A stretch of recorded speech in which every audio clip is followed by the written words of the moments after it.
Hello, welcome to 13 Universal. This is CIA A-level CIA biology, okay? And it's a beautiful morning here, guys.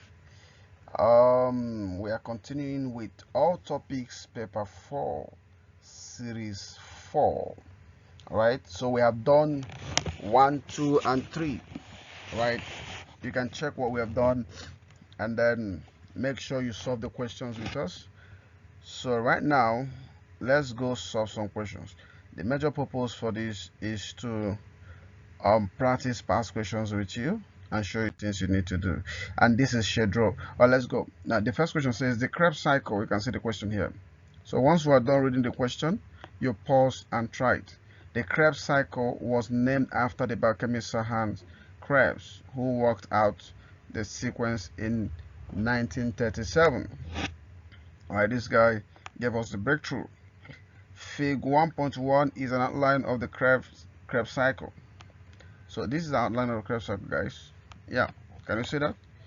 So let's see what they want from us, guys. So identify substances P to U. All right, so P to U. All right, all of these substances we need to identify them, guys. So you know what to do. You know the drills. The drills are simple. Pause the videos and work on these questions. Work on these questions. Work on these questions. Okay. So let's go, guys. P, look at it. When oxaloacetate combines, which is a 4-carbon atom, combines with acetyl CoA, when two of them combine, they will form P. P is citrate or citric acid. It's a 6-carbon compound, right? So you see citrate being converted to another 5-carbon compound, which is alpha ketoglutarate. Okay. So look at this. Q and R. Q is used to form R. Okay. Now it appears here again. Q is used to form R. It appears here. Q is used to form R. So which of the molecules are produced 3 times in one Krebs cycle? Do you remember the molecule? Okay. Of course, that is NADH. So this Q is NAD or NAD plus. Q is NAD or NAD plus. Is that okay? All right. So R is NADH or NADH2 or reduced NAD. So NAD combines with hydrogen. All right. So hydrogen is taken from citrate given to it. It forms NADH or this NAD. Okay, we have sorted out Q and R. So let's go now. Look at this S. Removed here. Removed here. All right. Nothing is added to form it. That is carbon dioxide. S is carbon dioxide. All right. If you look at T here, right? T forms U. So something is added. Now, if you look at that should be FAD because we have already been shown ATP. So FAD plus hydrogen gives us FADH or FADH2 or reduce FAD, guys. So this is FAD, this is FADH, right? So pause the video. What do you got, guys? Let's see what you have. Okay, so what do you have there, guys? Let's look at the answer. So you see P is citrate, we have mentioned, or citric acid. Q is NAD or NAD plus because it is used to form R. R is reduced NAD. You can call this R reduced NAD or NADH or NADH2. Any of them, is accepted. Okay, S is carbon dioxide. You can see it's only one that's produced without another molecule to combine with. It just is produced by decarboxylation reaction. So anywhere you see NAD produced, that's what's going on here is dehydrogenation because NAD is produced. Anyway, see carbon dioxide form S is decarboxylation, removal of CO2, carboxylate group in form of CO2. All right. Of course, you can see then also that T is FAD, so it's going to form FADH, which is U. So that is also dehydrogenation. Anyway, see FAD and NAD, all right, forming the reduced form. That is dehydrogenation, guys. All right, that's it. Just 3 marks. Okay. So let's go to the next thing. Okay. So question 1B. Describe how ATP is produced from ADP in Krebs cycle. Now, pause this video. Okay, that's about 2 marks question.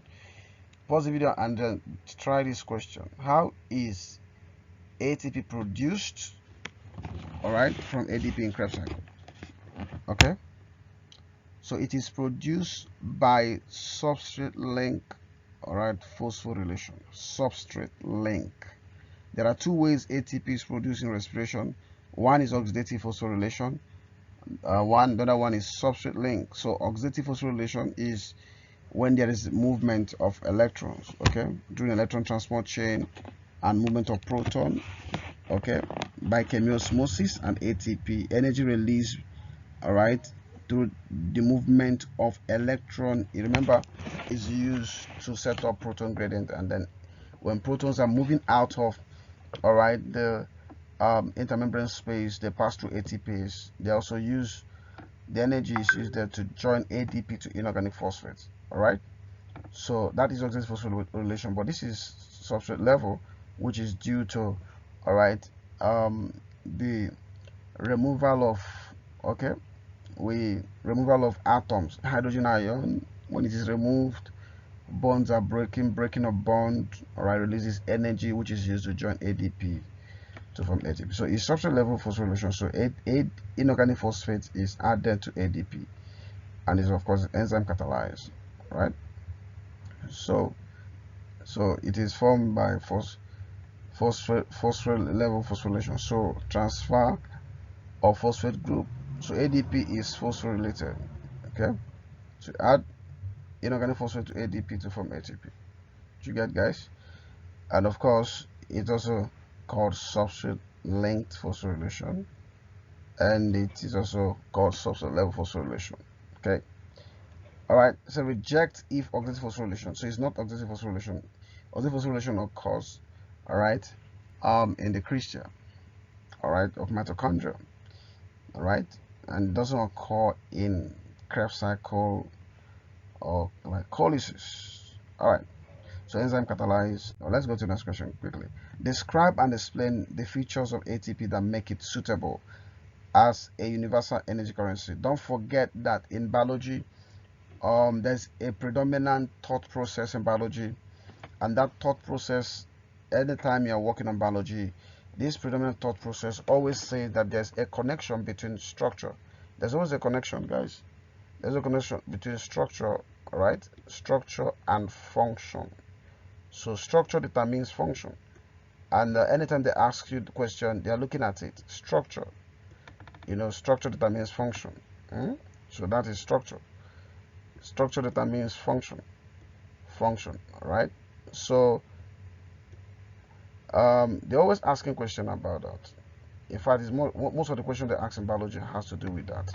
That structure determines function, all right? So if you check this, you'll find out, guys, that the question says describe. Describe means give characteristics. Okay, in this context, give us characteristics or the main features of ATP, all right, that makes it stable as a universal energy currency. Explain means give reason. Okay, give reason. Now the first reason I'm going to mention is that ATP is small and soluble. Now because ATP is small and soluble, all right, is small and soluble, therefore it can move around the cell. ATP can move around the cell. So you see, by saying small, okay, and soluble, that's, I have described it. By saying then it can then move around the cell, I have explained, all right, the reason why it is small and soluble. Okay, now another feature, main characteristics of ATP is that ATP can easily be hydrolyzed. Now because it can easily be hydrolyzed, all right, so it can easily be hydrolyzed, is easily hydrolyzed, all right, why? To release energy. Okay, easily hydrolyzed is a characteristic. To release energy is why it is hydrolyzed, because I'm dealing with 2 command words, describe and explain. Okay, now ATP as well, okay, it releases energy in small packets. Okay, so this is energy in small packet, which are about 30.5 kilojoule per mole. Why? So that the cell is not destroyed. It releases energy in small packets, and it also shuttles between energy requiring reactions, energy where energy is used, and energy releasing reaction where energy is used. Okay, it actually serves as a link between energy requiring reaction and energy releasing reactions. Okay, so let's look at what the mass scheme says. Look at it here. Na4, small water soluble, okay, move around the cell, loss of phosphorus, so you can say loss of or hydrolyze it, so that leads to energy release. And of course, don't forget this, that anytime it is immediately hydrolyzed, okay, so release energy in small packets. All right, it can be recycled or generated, so just memorize this link between energy yielding and energy requiring reactions. So it has high turnover rate, okay, can easily be made, can easily be formed by using ATP. Is look guys, the secret of biology is memory. Most of the answers are the same. They repeat questions. Memorize this, okay, memorize it. Let's go to the next question, guys. This is why students struggle in biology, because they do not memorize, they don't remember things, but practice memory. Or look at the next question. Humans use antibiotics to treat bacterial infections. Okay, the increased use of antibiotics has led to an increase in the number of strains of bacteria that are resistant to antibiotics.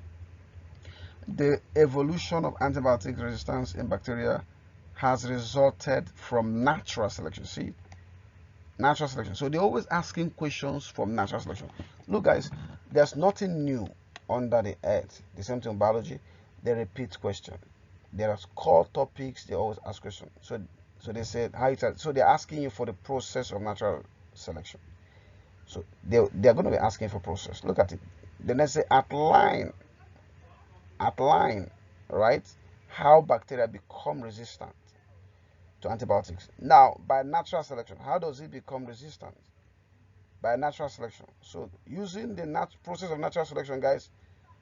All right. Outline. When they use the word outline means that you should just list the main points.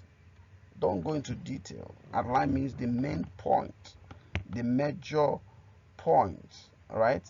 So if you remember, the process of natural selection, of course, the first thing you have to say here is that, please, anytime you are listing natural selection, the first thing I have to say is that there's always a random mutation. Okay. So random mutation, all right, occurs. Mutation introduces new alleles. Okay, so this mutation is going to introduce antibiotic resistant allele. All right, so random mutation occurs, and of course, when random mutation occurs, that gives rise to the antibiotic resistant allele. So the antibiotic resistant allele gives certain bacteria advantageous characteristics. That's it, guys. So the antibiotics here is a selection pressure. So the allele is then, because it gives them advantageous characteristics, passed on, all right, to either other bacteria by sexual reproduction, or it is passed on through plasmids. Okay, so it's passed on, and when it is passed on, all right, the frequency of this allele increases. So organisms that do not have antibiotic resistant allele, they die. The ones that they reproduce rapidly, and then the allele frequency for antibiotic resistant allele increases. And this type of natural selection is called directional, right? Because it changes the allele frequency. It's directional because the antibiotic now is a different selection pressure. So in directional selection, there's a change in selection pressure. So these bacteria, they have been, all right, they have been having what we call stabilizing selection, having a particular type of bacteria which are not resistant to antibiotics. All of a sudden, antibiotics was introduced, okay, and that causes a change, right? And don't forget that. All right, so let's look at what the answer says. So there's random mutation, yeah, okay, directional selection. So the type antibiotic acts as selection pressure. I must mention the selection pressure, and the bacteria with mutation, all right, or gene or allele have selective advantage.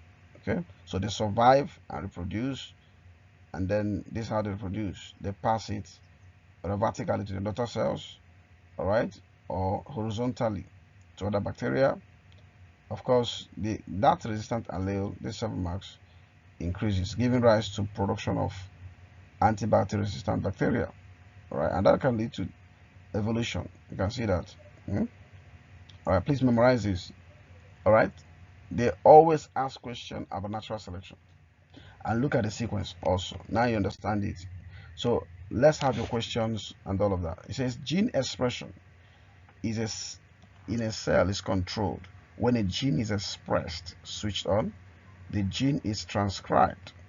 Okay, so during gene expression, protein is synthesized. Remember that genes code for protein, so proteins are gene products, right? So anytime gene is being expressed, there must be transcription. That's the first event of protein synthesis, right? Because anytime gene is expressed, protein is going to be synthesized. But the first event is transcription, which is formation of mRNA. Now, when a gene is not expressed, switch off, the gene is not transcribed. Yeah, when it's switched off, environmental changes can cause some genes to be switched on or switched off. An example of control of gene expression in prokaryotes is regulation in the lac operon. The lac operon is a length of DNA that is made up of different parts. Okay, Fig 3.1 shows a simple diagram representing lac I, that's regulatory gene, and lac operon. So guys, remember that in biology, the first rule in biology is that you must remember all things. The most important skill in biology is memory. If you don't remember this topic, if you understand this topic and you don't remember it, there's a problem. Okay, so that's why you have to practice memory.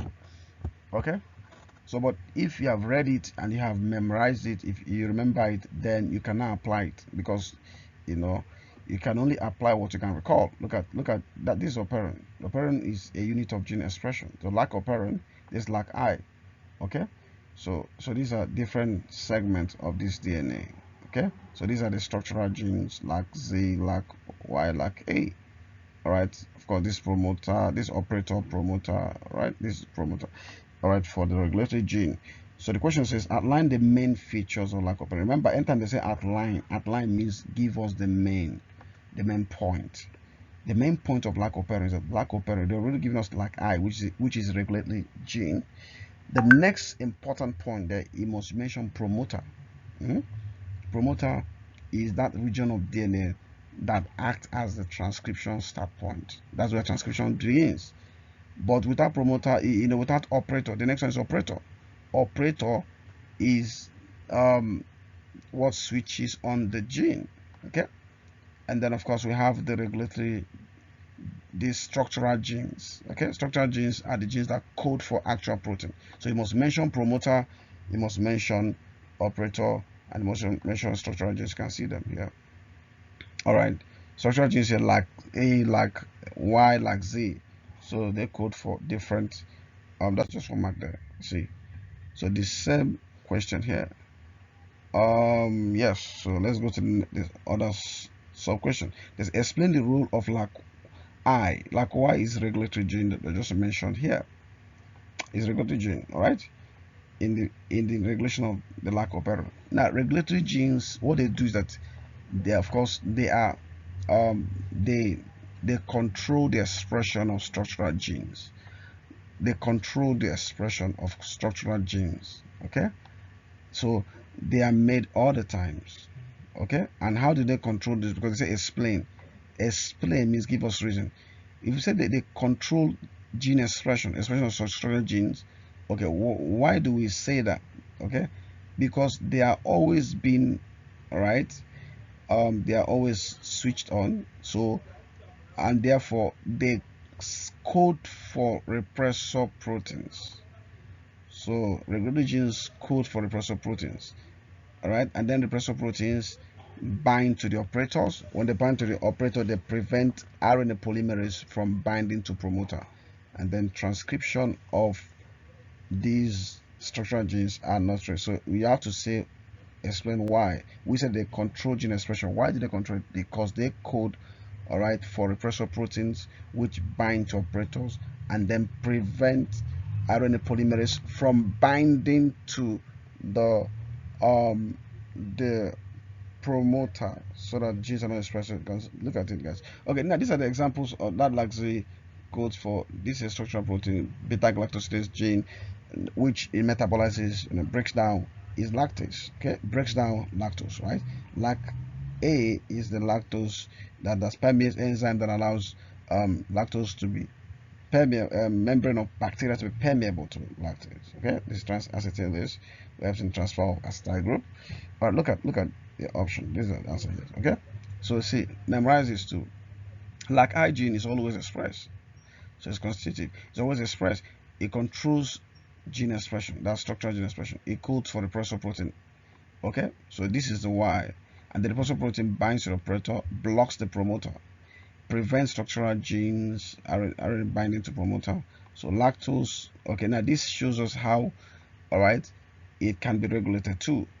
All right, so in this context, when lactose is present, it binds to the repressor protein at the allosteric site, so repressor can no longer bind to operator, and then the gene expression can occur. 4 marks. So guys, take a look of this. Please practice memory. Okay, practice memory of this concept. All right, let's go to the next one. So lac operon codes for inducible enzymes. Inducible enzymes are enzymes that require the presence of another molecule for them to be synthesized. Repressive operons code for repressive enzymes. Suggest and explain why it's an advantage to prokaryote to have repressive. Now repressible, now this is suggest. Why suggest? Suggest means give reason, apply. Okay, give a valid reason, and then explain it. Why it's an advantage? Why is it advantageous? All right, for prokaryotes to have repressible operon. Why? The reason, okay, of course, the question you ask yourself is what are repressible enzymes? So repressible enzymes are enzymes that are made all the time. Okay, so they are made all the time. They are continuously being synthesized. All right, because why are they made all the time? Because they are very important. They are necessary. So I'm answering this question. So I start by saying, all right, this is suggest and explain why it is an advantage. So I start by saying that now these repressible enzymes, number one, the advantage is, you know, the advantage there is that I'm suggesting is that they are necessary. So they are made all the time. Okay, so they are made all the time. Why are they made all the time? Because they are important. They are necessary. All right, and the advantage there is because they are made all the time, so they are controlled by end product inhibition. So they are made all the time. So how do you control them? End product inhibition. That means that when their product accumulates, they can then inhibit the enzymes. So they are being made all the time. So bacteria likes making it all the time because they are necessary, and then because they are necessary, so they are continuously being made. Another advantage is because, you know, there's no need to be switching it, the gene on or off. Why? Because they carry out end product inhibition mechanism. Okay, so bacteria does not have to always synthesize or express the regulatory genes or make the repressor proteins.